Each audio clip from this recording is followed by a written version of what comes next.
Alifa dan NPM 23120111424. 3. Saya Davina Kairani Sofian dengan NPM 23120111403. Saya Zaki Almariski Firdaus dengan NPM 2312011426. Saya Alda Septia Saputri dengan NPM 2312011020. Saya Nasyula Syaida dengan NPM 2312011428.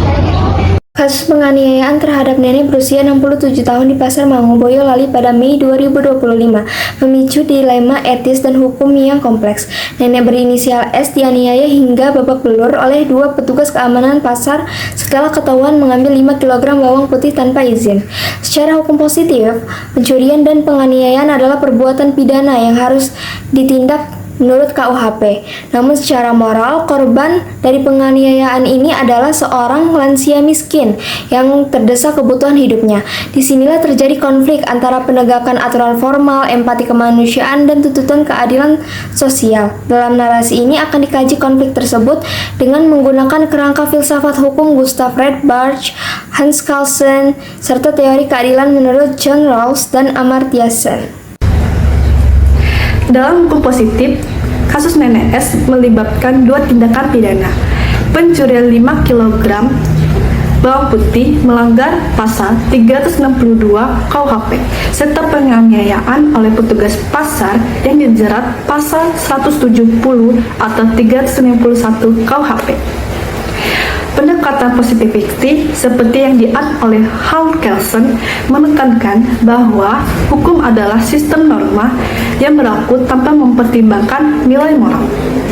Baik Nenek S maupun petugas pasar dianggap melanggar hukum, sehingga keduanya harus diproses secara formal sesuai prosedur. Namun dari sudut moralitas dan kemanusiaan, kasus ini mengandung kompleksitas tersendiri. Nenek S mencuri bukan karena keserakahan, melainkan ketekanan ekonomi, hidup miskin, menabung utang, dan berjuang memenuhi kebutuhan dasar. Aksi penganiayaan yang terekam dan viral memicu gelombang simpati publik. Banyak pihak memandang Nenek S sebagai korban dari ketimpangan sosial, bukan semata pelaku kriminal. Dalam hal ini, masyarakat mengedepankan empati atas keputusan ekonomi, bukan semata logika hukum. Pendekatan keadilan sosial menekankan bahwa tindakan pencurian oleh Nenek S tidak bisa dilepaskan dari konteks kemiskinan struktural. Teori John Rawls menegaskan bahwa ketimpangan harus dikelola agar menguntungkan kelompok yang paling tidak beruntung seperti Nenek S tersebut.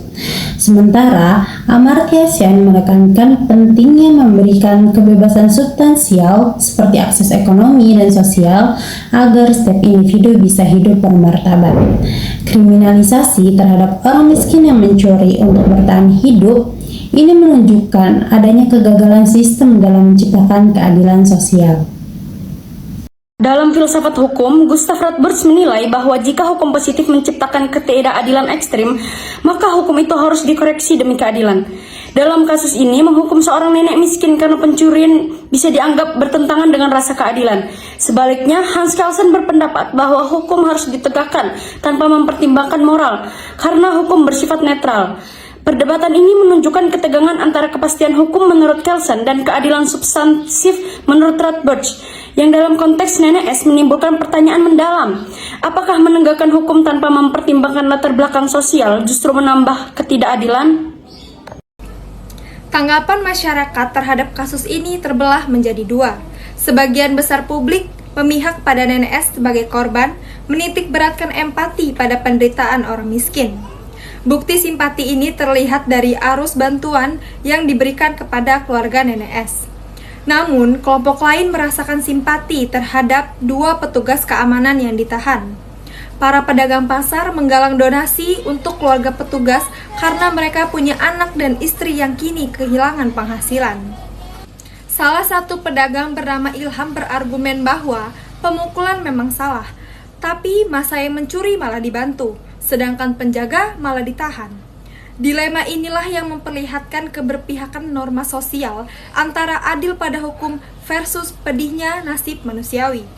Masyarakat dihadapkan pada pilihan simpati, apakah kasihan kepada pelaku kekerasan karena ia menunaikan tugasnya, atau lebih kasihan pada seorang ibu tua sengsara. Pilihan simpati ini seolah menjadi referendum moral siapa yang lebih pantas diberi uluran tangan dan siapa yang harus menanggung konsekuensi hukum yang lebih keras. Kesimpulan dalam kasus Nenek S ini menunjukkan bahwa seseorang itu dapat menjadi pelaku hukum sekaligus korban ketidakadilan sosial. Konflik antara hukum positif, moralitas, dan keadilan sosial menuntut pendekatan yang seimbang. Dalam kasus ini, Hans Kelsen menekankan kepatuhan terhadap norma, sementara Radbert mengedepankan keadilan di atas teks hukum. Selain itu, Rawls dan Sen juga mengingatkan bahwa hukum itu harus tunduk kepada yang lemah. Oleh karenanya, negara itu perlu menggabungkan penegakan hukum dengan empati dan pemberdayaan agar keadilan itu tidak hanya bersifat legalistik namun juga dapat bersifat manusiawi dan berkeadaban.